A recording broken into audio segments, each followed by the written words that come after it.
श्री स्वामी समर्थ। माझ्या सगळ्या खोडताईंचं, मैत्रिणींचं आणि स्वामी भक्तांचं माझ्या यूट्यूब चॅनलमध्ये मनापासून स्वागत आहे।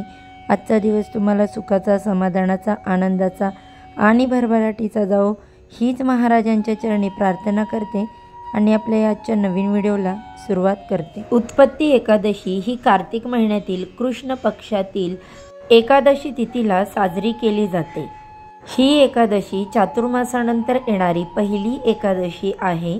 भगवान विष्णू जागृत अवस्थेमध्ये पूर्ण सृष्टीची जबाबदारी घेतात। पौराणिक कथेनुसार हा दिवस देवी एकादशीच्या उत्पत्तीशी जोडला गेलेला आहे। भगवान श्रीकृष्णांचे मित्र सुदामा यांनी स्वतःने उत्पत्ती एकादशीचे व्रत केलेले होते। या व्रताच्या प्रभावामुळे त्यांना राज्यासह पुत्ररत्न प्राप्त झाले। या व्रताचे महत्त्व सर्व प्रमुख एकादशींपैकी एक महत्त्वाचे मानले जाते। यंदा ही उत्पत्ती एकादशी 25 नोव्हेंबरला मध्यरात्री 1:01 सुरू होणार आहे, तर 26 नोव्हेंबरला उत्पत्ती एकादशी साजरी केली जाईल। पुराणामध्ये उत्पत्ती एकादशीचे महत्त्व विशेष मानले गेलेले आहे। मान्यतेनुसार देवी एकादशी ही भगवान विष्णू यांच्या अंशातून जन्माला आली होती। पुराणामध्ये सांगितले आहे की एकदा भगवान विष्णू योगनिद्रेत होते, त्यावेळी मृल नावाचा राक्षस त्यांच्यावर हल्ला करणार होता। त्यावेळी भगवान विष्णूंच्या शरीरातून एका दैवी देवीचा जन्म झाला। त्यांनी युद्धामध्ये या राक्षसाचा वध केला। त्यामुळे भगवान विष्णूंनी प्रसन्न होऊन देवीला एकादशीचे नाव दिले आणि वरदानही दिले। देवी एकादशीचे व्रत जे कोणी करेल त्यांना आनंद आणि ऐश्वर्य प्राप्त होईल, त्यांच्या इच्छा मनोकामना पूर्ण होतील। तेव्हापासून देवी एकादशीचे व्रत पाळले जाते। देवी एकादशी बरोबर विष्णूंची देखील पूजा केली जाते। तसेच या दिवशी केलेले उपाय देखील शीघ्र फलदायी असतात। आज या व्हिडिओमध्ये उद्या आलेल्या उत्पत्ती एकादशीच्या दिवशी करण्याचे काही उपाय मी शेअर करणार आहे। हे अतिशय प्रभावी उपाय आहे। यापैकी कोणताही एक गुप्त उपाय तुम्ही उद्याच्या दिवशी करू शकता, त्यामुळे तुम्हाला श्री हरी विष्णू यांचे आशीर्वाद लाभतील। घरामध्ये असलेले दुःख, दारिद्र्य संपूर्णपणे नष्ट होईल। घरामध्ये सुख, समृद्धी येईल आणि कितीही कठीणातील कठीण इच्छा असेल तर त्याची पूर्तता होईल। या उपायाविषयीची संपूर्ण माहिती जाणून घ्यायची असेल तर व्हिडिओ स्किप न करता शेवटपर्यंत नक्की बघा आणि असेच नवनवीन माहितीपूर्ण व्हिडिओ पाहण्यासाठी माझ्या चॅनेलला सबस्क्राईब करा।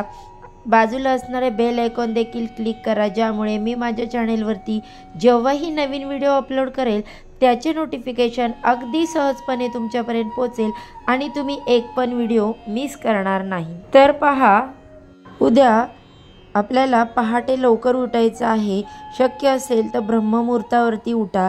बघा, विशिष्ट तिथीवरती काही ज्या त्या देवता असतात ते त्या देवांचे तत्व जागृत झालेले असते किंवा सकारात्मक लहरी ज्या आहेत त्या सर्वत्र पसरलेल्या असतात आणि या लहरींचा आपल्याला लाभ घ्यायचा असेल तर काही गोष्टी आहेत त्या आपण आवर्जून करा। उद्या सकाळी पहाटे लवकर उठायचं आहे। आपल्याला आपल्या घराची स्वच्छता करून घ्यायची आहे आणि त्यानंतर आपल्याला आंघोळ करायची आहे। आता आंघोळीच्या पाण्यामध्ये आपल्याला एक वस्तू टाकायची आहे।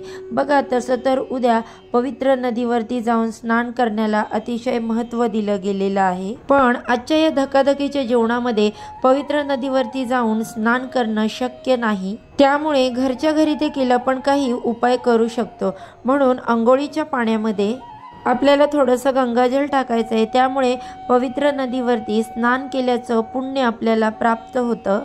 त्याचबरोबर चिमूटभर हळद देखील आपल्याला त्या पाण्यामध्ये टाकायची आहे। एकादशीच्या दिवशी हळदीच्या संबंधित उपाय केल्यामुळे आपला गुरुग्रह बलवान होतो। म्हणूनच आपल्याला भगवान श्री हरी विष्णूंची कृपा मिळवण्यासाठी चिमूटभर हळद आणि गंगाजल टाकून उद्याच्या दिवशी अंघोळ करायची आहे आणि त्यानंतर आपल्याला आपल्या घराचं मुख्य प्रवेशद्वार स्वच्छ पुसून घ्यायचं आहे कपड्यांनी, आपला उंबरठा स्वच्छ पुसून घ्यायचा आहे। त्यानंतर आपल्याला हळद घ्यायची, हळदीमध्ये गंगाजल, अत्तर, त्यानंतर थोडंसं गोमूत्र टाकून त्याने आपल्याला मुख्य दरवाजावरती स्वस्तिक तयार करायचं आहे आणि त्याच हळदीने आपल्याला उंबरठ्याचं लेपन देखील करायचं आहे। बघा, एकादशीला आपण विष्णू पूजा करतो, म्हणजेच आपल्या प्रत्येकाच्या देवाऱ्यामध्ये बाळकृष्णांची मूर्ती असते। असं कोणतंही देवघर तुम्हाला सापडणार नाही ज्या देवघरामध्ये बाळकृष्णांची मूर्ती नाही। बऱ्याच जणांच्या बाबतीत असंही होतं की त्यांचे देव सगळे गावाकडे असतात, ते नोकरी निमित्ताने जिथे राहायला असतात तिथे त्यांनी फोटो वगैरे ठेवलेले असतात। मग आता बघा, तुमच्या देवाऱ्यामध्ये जर बाळकृष्णांची मूर्ती नसेल, महाराजांचा फोटो असेल तरी देखील चालेल। महाराज हे देखील भगवान श्री हरी विष्णू यांचेच एक रूप मानले जातात। फोटो असेल तर फोटोला स्वच्छ पुसून घ्यायचं, मूर्ती असेल तर मूर्तीवरती आपल्याला अभिषेक करायचा आहे। पहिल्यांदा दुधाने, नंतर पाण्याने, नंतर पुन्हा दुधाने किंवा पंचामृताने असं तुम्ही अभिषेक करू शकता। अभिषेक करत असताना हा उपाय पती पत्नींनी मिळून करायचा आहे ज्यांना खूप वर्षापासून मूलबाळ होत नाहीये। एकादशीच्या दिवशी जोडीने बाळकृष्णांच्या मूर्तीवरती अभिषेक केल्यानंतर संतान प्राप्तीचे योग जे आहेत ते जुळून येतात। त्याचबरोबर ज्यांची मुलं हट्टीपणा करतात, ज्यांचं अभ्यासामध्ये मन लागत नाही, घरातल्यांचं ते ऐकत नाहीत, अशा आईवडिलांनी देखील मिळून एकत्र देवाची ही जी पूजा आहे किंवा अभिषेक ते करायचा आहे। अभिषेक करत असताना तुम्हाला एक वेळा स्त्री सूक्त आणि एक वेळा पुरुष सूक्ताचं पठण करायचं आहे। पठण करणं जर शक्य नसेल तर तुम्ही यूट्यूबवर लावून देऊन श्रवण करत ही सेवा केली तरी देखील चालेल। आणि ते जे तीर्थ अभिषेकापासून तयार झालेलं असतं ते पती पत्नी दोघांनी मिळून प्यायचं आहे। जर का तुमच्या मुलांना आरोग्यविषयक समस्या असतील तर हे तीर्थ तुम्हाला तुमच्या मुलांना द्यायचं आहे। फोटो असेल तर तुम्हाला फोटोला अभिषेक घालता येणार नाही, त्यामुळे एक वेळा स्त्री सूक्ताचं आणि एक वेळा पुरुष सूक्ताचं पठण करायचं।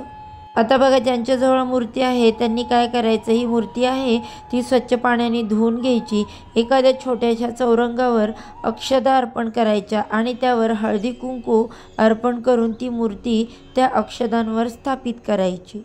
बाळकृष्णांची पूजा अभिषेक झाल्यानंतर तुम्हाला बाळकृष्णांना चंदन लावायचं आहे आणि तोच चंदन तुम्हाला तुमच्या कपाळी लावायचा आहे। त्यामुळे तुमचा गुरुग्रह जो आहे तो बलवान होतो आणि त्याच्यानंतर तुमच्या मार्गामध्ये येणारे जे अडथळे आहेत ते दूर होतात। आता त्यानंतर अक्षदा, पिवळ्या रंगाची फुलं, पिवळ्या रंगाच्या मिठाईचा नैवेद्य किंवा पिवळ्या रंगाच्या पदार्थाचा नैवेद्य भगवान श्री हरी विष्णू यांना अर्पण करायचा आहे।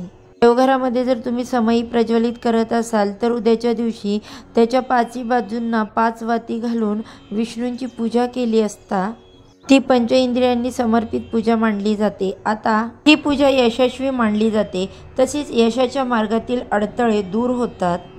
पती एकादशीला विष्णू पूजेबरोबरच शंख पूजा देखील करा। शंखनादामुळे घरामध्ये सकारात्मक लहरी निर्माण होतात आणि विष्णूंचा वास आपल्या घरामध्ये राहतो। अकारण होणारे वाद, कलह, भांडणं यातून सुटका हवी असेल तर रोजच्या देवपूजेमध्ये शंख आवर्जून वाजवा। एकादशीच्या दिवशी देखील शंखपूजन करून शंखनाद करायला अजिबात विसरू नका। एकादशीच्या दिवशी दानाला देखील तेवढेच महत्त्व दिले गेलेले आहे। तर उद्या आलेल्या उत्पत्ती एकादशीच्या दिवशी अन्नदान, वस्त्रदान, जलदान इत्यादी वस्तूचे दान गरजू व्यक्तींना केलेले असता त्याचे शतपट आपल्याला पुण्य लाभते। त्यामुळे एकादशीसारख्या दिवशी जे योग्य आहे ते तुम्हाला वाटतं ते दान तुम्ही योग्य व्यक्तीला करू शकता।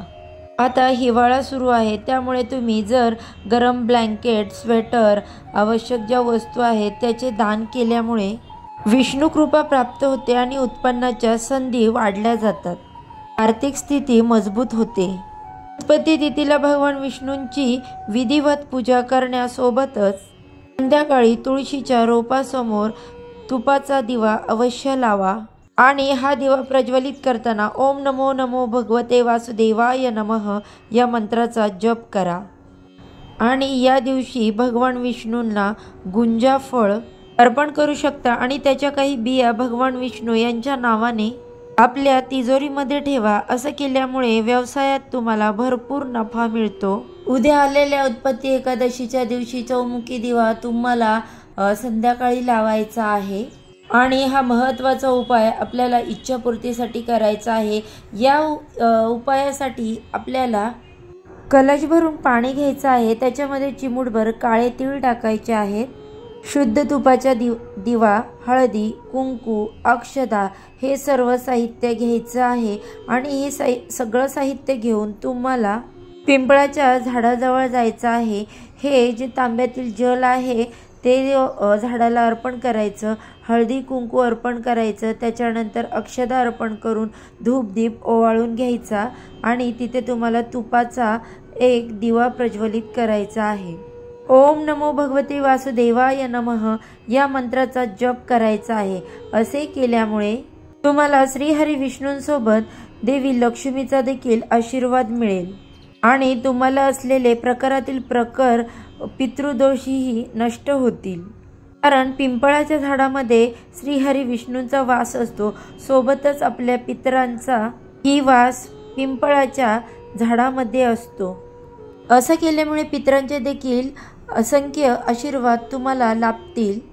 जेही तुमच्या मार्गामध्ये येणारे अडथळे आहेत, जे पितृदोषामुळे येतात, त्यामुळे कोणत्याही कार्याची सिद्धी तुमची होत नाही, हे सर्व अडथळे दूर होऊन तुमच्या कामामध्ये तुम्हाला यश मिळेल। तर उद्या आलेल्या उत्पत्ती एकादशीच्या दिवशी सांगितलेल्या उपायांपैकी कोणताही एक उपाय तुम्ही तुमच्या सोयीनुसार वेळेनुसार करू शकता। यातील एक गुप्त उपाय तुम्ही जरूर करा, तुमच्या ज्या अडचणी आहेत त्या नक्की दूर होतील आणि श्रीहरी विष्णूंची कृपा लाभेल। चला तर मग झालेली सेवा मी स्वामी महाराजांच्या चरणी अर्पण करते आणि व्हिडिओचा इथेच एंड करते। उद्या अशाच छानशा माहितीपूर्ण व्हिडिओ बरोबर पुन्हा नव्याने भेटूया। सर्वांना श्री स्वामी समर्थ।